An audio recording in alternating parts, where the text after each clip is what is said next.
Hindi dahil sa gawa ng isang tao, ng ating punong bayan, ng ating bumubuo ng sanggunian sa pangunguna ng ating Vice Governor, kundi sa pamamagitan ng ating magkakasamang pagkilos. Nagtatagumpay po tayo sa ating kampanin at mga layunin sa lalawigan ng Bulacan. Ang isa, pwedeng humarap sa isa ng matatag.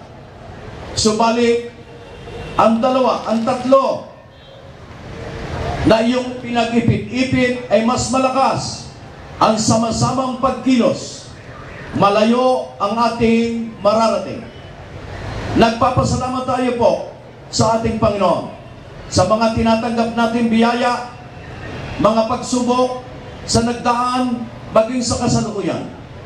Magkakasama tayong nanalangin na sa ating pangamba na mahina ang lakas ng ating hanggaddam.